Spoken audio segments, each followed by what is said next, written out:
everybody, this is Sarah Whitaker. And Salty Dalty. We're here for Working the World, episode 16. Today we're going to be talking about promoters.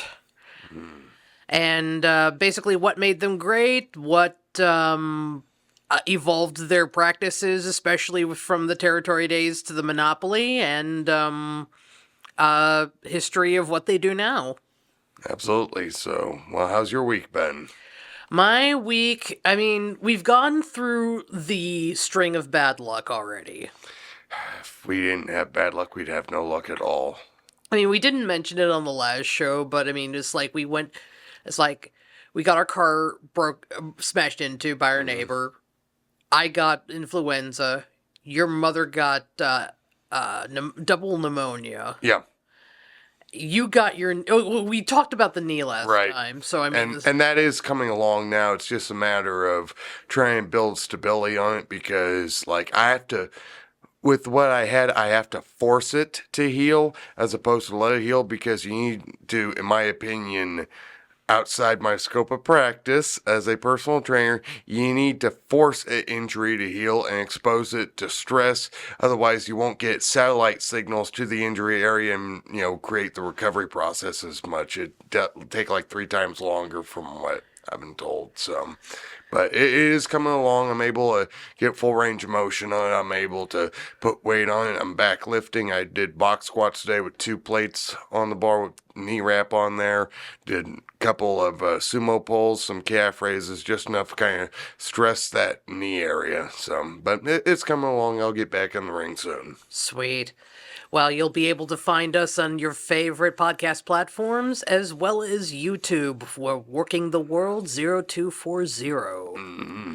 So, our jargon of the day when it comes to promoters is draw. Mm-hmm. Could you tell us what that means? Well, we're not referring to like a time limit draw or anything like that, but draw basically means to be able to bring in money and make a profit. So it's like, have you ever heard the term, like, he never drew a dime? Well, once I actually did draw a dime, and I drew it perfectly round. I was sure to get FDR's head on there, and that was the only time I've been able to draw a dime. But all kidding aside, by the way, that I was throwing a little bit of shade on a certain promoter's kid that would go and accuse major stars of not being able to draw a dime. I saw that comment on YouTube, but I digress. But the ability to be able to take in money at the box office because there's somebody or a certain group of people or the whole card combined, people want to pay to see it. Simple as that. Mm-hmm.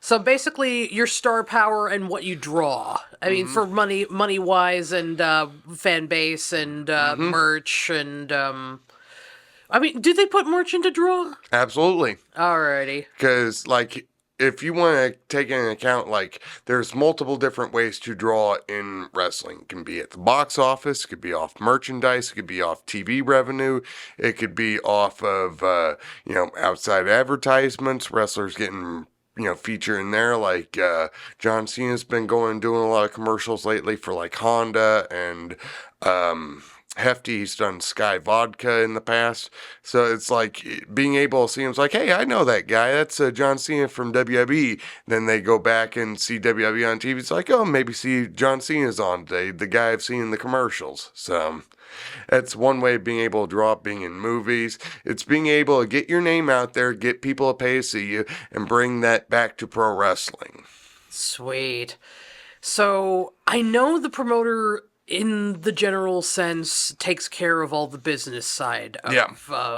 That was pretty much your mother's job when we had LWE. Right. Takes care of the books, takes care of the payments, takes care of... sometimes they book, but not always. Well, I was going to say, usually how it works is that bookers become promoters before promoters become bookers. Mm. Like, for example, ECW. Paul Heyman was brought in after his tenure at WCW to be an on-air talent as Paulie Dangerously managing people. Then not soon after that, they actually brought him in, gave him the book, had him do most of the booking. But Todd Gordon was the promoter. He was the one that handled the money and all that. And then eventually Paulie bought into the promotion and assumed control, I believe majority control, if not sole control of the company, and, became a promoter after being a booker, and he was still doing the book at that time. But he'd have people like Tommy Dreamer, Bubba Ray Dudley, and all that go and do that. And plus, he'd also go and have them promote certain towns, point where they go out there and do the talking for him, bring ECW in there, and they get their cut. So it's kind of weird how it sometimes works, but, because technically I've been a promoter along with you as well as your mother, but she was the main, figurehead. She was the one that had the license. Yes, absolutely. So, the license and the bond.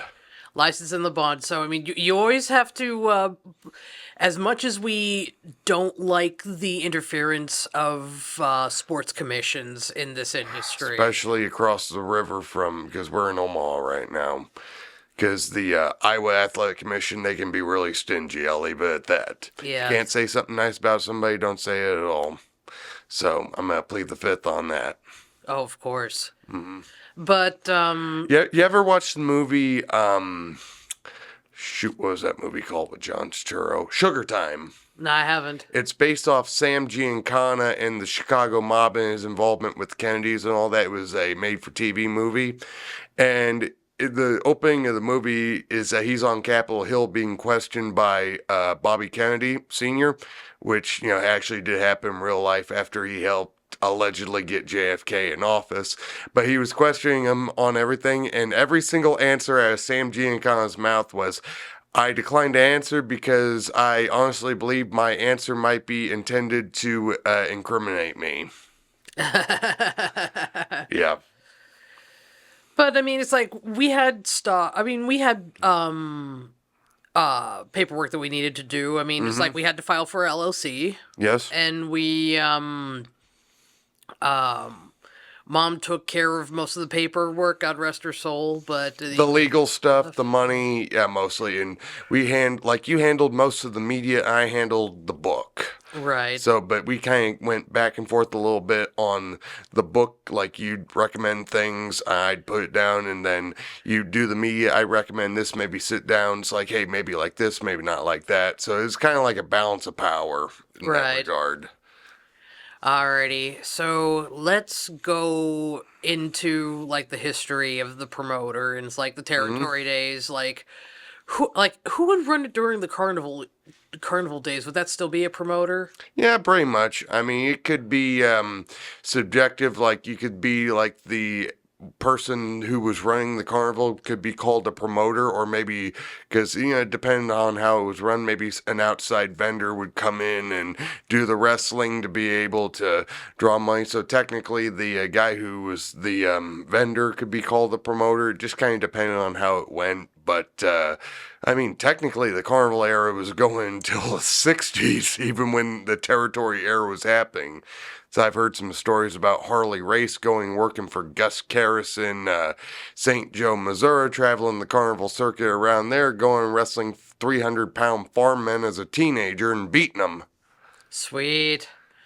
So, let's go to the times when people were starting to legitimize it as a entertainment venue. Yeah, well, because they were actually trying to legitimize it more as a sports venue first. Oh, right. Because the territory days, everything was kayfabe, and every promoter, everybody had their own, territory. It was kind of like, unspoken word, you don't go and cross these territory lines and all that. And every promotion would have their own world champion, and pretty soon these guys started stepping on each other's toes, till finally in 1947 in Waterloo, Iowa, all these promoters got together for the most part, and it's like, okay, we're going to create our own national, I don't want to call it a... It was kind of like all the mob families coming together, recognizing, okay, we're the official mafia right now. These families are. You don't go and do crap with these families, otherwise you're going to pay the penalty. And that was kind of how the NWA was, because it was still being promoted as a legitimate sport as opposed to entertainment in those days. And for example, like Eddie Graham had Florida. I mean, much later on, but Sam Mushnick had St. Louis territory. Bulldog Bob Brown, Harley Race later on ran Kansas City, but WWF wasn't technically a part of that because of, I believe, tax reasons and all that, and plus he wanted to have his own world champion up in the Northeast, Vince McMahon Sr., and down in the our part of the country in the Midwest, for the most part, like the center states, like Nebraska, the Dakotas, Minnesota, Winnipeg, all that. Vern had AWA. So, but they were unofficially members of the NWA, but officially they weren't licensed to that for, I believe, tax reasons and commission reasons. But all these promoters got together and kind of forged their own styles on each of their companies based on the culture of the country, part of the country they were at. So, who were some of the big movers and shakers in this time period? Well, are we talking NWA or in general? And let's start with NWA because that's the topic. Yeah, because that was mostly in the South, NWA was. I mean, well, the number one territory everybody wanted to go and work after a while was Carolina's Mid-Atlantic Championship Wrestling, or Jim Crockett Promotions. Let's see. Georgia Championship Wrestling was a pretty prestigious territory at the time when Jim Barnett got control of it. Let's see, Portland, Oregon was a good territory up in Portland, Oregon, run by Don Owens. The LaBelles were hot in LA, but they were unfortunately the first NWA territory to die because of financial reasons. Houston was a hot town, but it was its own little territory because Fritz von Erich mostly ran north and eastern Texas. The Funks ran mostly western Texas. Mid-South obviously became a hot territory after a while after Bill Watts bought it from Leroy McGurk, and it was Oklahoma, Mississippi, Louisiana, that area. But everybody said the easiest territory to go and work was Continental, and not a lot of people talk about that because it was kind of a out-of-the-way territory. It was Pensacola, Mobile, around that area. People loved going and working that territory because it was a territory where you got to be able to make a lot of money, have a really easy life. You worked every day, but you only worked within a small radius of the town, so the trips were easier. And plus, it was run by Ron Fuller, Colonel Rob Parker's brother, or Tennessee Lee. You might remember him from WWF.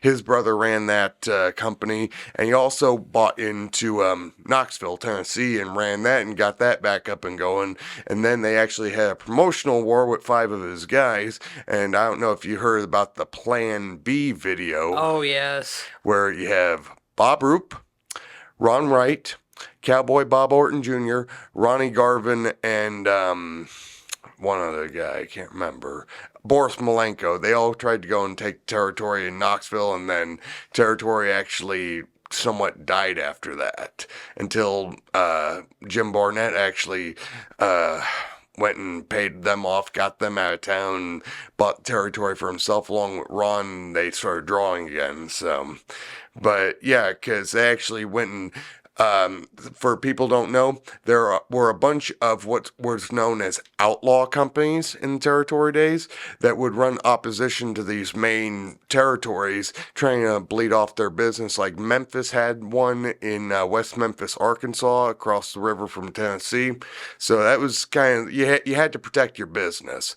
But something all these promoters had in common is that they either knew who was going to be able to draw money, and they would have their bookers keep their eyes out for talent to bring in to work with them so they didn't get stale, and knew how to manipulate emotions and all that, because part of the reason promoters are successful is because they have intelligent bookers, and a lot of times they would rotate bookers around so they had different feels coming throughout the year and territory. They used to do that a lot in Memphis too, so, but I digress.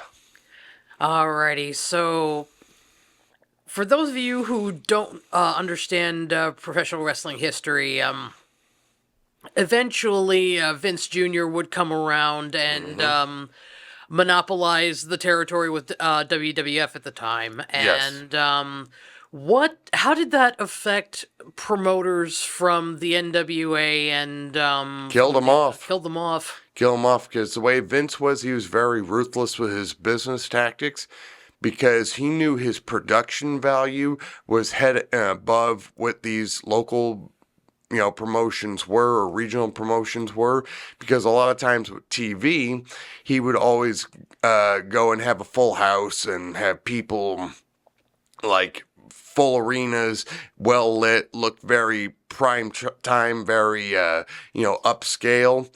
A lot of these promotions used to do in very, very small TV studios, where they would actually have to paint faces on the background of the curtain to make it look like there were more people in there than there were. It's like, and like you have guys looking like Hulk Hogan and Superfly Jimmy Snuka, guys who had really good looks, good physiques, and all that, as opposed to a guy like not to bury anybody, but like a what would be a good example? Like a Tommy Rich, who, even though he was a good-looking guy, he didn't have that body, and he kind of spoke with that country accent, like, "Hey, baby, somebody talk about getting fired up." It's like, I mean, I know Tommy was big in the territory era near the end of it with Georgia and, Memphis and all that, but it's like, as far as Vince McMahon's standards, like, he wasn't really kind of on his radar as far as what he was looking for. Or Dusty Rhodes with his robust physique. So Vince wanted the guys who looked like they were like movie stars at the time. I think that'd be the best way to describe that. And also, he would go into like, "Hey, I could put on a better show than you. I'll pay you to be able to go and do that." And Vince knew how to, especially with Hogan with the Rocky movie, after he got fired after doing that, went to AWA, got over, learned his gimmick, and then it's like, "Hey, come on back. I'll pay you more money than Vern, and we'll go ahead and take over the world together." But because Vince knew propaganda, that was his number one thing. Propaganda. Hulk Hogan was the golden goose because of how he looked, and he was already known to the casual eye as somebody who was a celebrity already.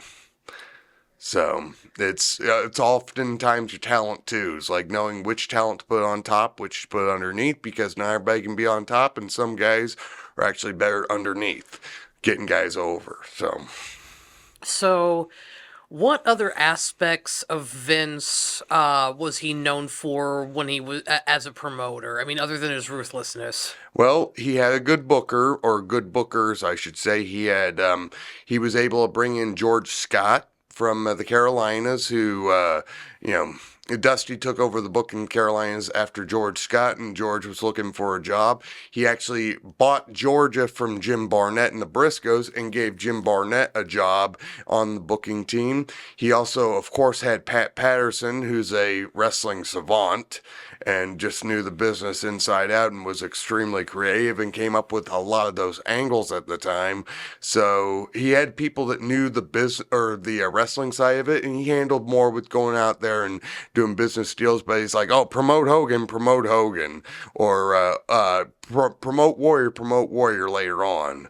So it was one of those deals where it's like Vince, his whole deal wasn't wrestling, it was more presentation business, because he understood the business aspect of it more than the booking side, even though he would stick his finger in it occasionally, or later on would do it more. Well, I know he also acted as commentator. So. Right, and that's how he started out, because his dad hired him to do that, because his dad had a disagreement with an announcer over his salary. It's like, "Oh, I got my son here. Go announce." So that's how he got his foot in there. Is like he started getting a little bit more involved because his dad showed him more of the business side of it rather than the booking. But he did have his book, and I think Vince would occasionally go through that time to time, or maybe suggest somebody, or because he'd have to ask Vince directly or somebody very close to him how that exactly went. But I know he learned the business side of it from his father. So, how did the independent circuit really work after the fall of the NWA?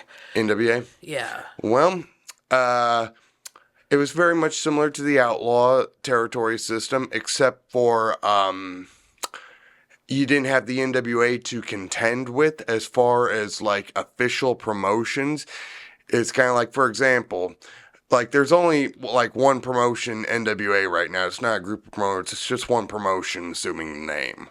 Well, because back in the territory days, every 2 years or so, they would have an election among the NWA officials to determine who's going to be the president of the NWA for the next 2 years. Kind of like cycling around like a treasurer in like a senior community. That's the best way I can describe that. Because for a while, Barnett, then Jimmy Crockett, no, not Ole. Well, because Ole worked for Jim Barnett. Sam Mushnick was president for a while, but all these promoters would take turns being president of the NWA and would have to vote on who's going to be champion, all that. NWA just became one company after that, after the territory system kind of fell and Jim Crockett got bought out by Ted Turner, and that became WCW, and it kind of became, like I said, one company. But you could actually go and have a promotion out right now, and go and reach out to the NWA. It's like, hey, can I go ahead and have Trevor Murdoch as when he was champion, or as Rob Conway, or Tim? What's his name? Who was champion for a while? But anyway, or Jack Stain, who was champion for a while. It's like, hey, can I get him for this date here to go and rub my town? You don't have to be an official member of the NWA. You can just go ahead and do that. Or Nick Aldis when he was champion, because Jason Strife did that at Magnum. So, Alrighty. So, let's focus on WCW and the rise of Eric Bischoff. Because, even though Turner owned the company, I mean, it was Eric that rose into power yes. As a promoter and president of the company. And Mm-hmm. what were some of his known aspects as a promoter? Well, let's go ahead and start his background. He actually started out in the pro wrestling business as an announcer for Vern Gagne and the AWA in the late 80s after, I believe it was Ken Renzick, allegedly got arrested for a DUI. And he was brought in to do some like promotional work originally. Then he got brought up as an announcer. And then after AWA folded, he actually put an application to be an announcer in WCW when Jim Herd was running it. By the way, if you want to talk about people that were terrible promoters, Jim Herd's definitely at the top of the list. But because Bischoff had to go and undo a lot of the damage that Jim Herd did because he didn't know the wrestling business how it operated.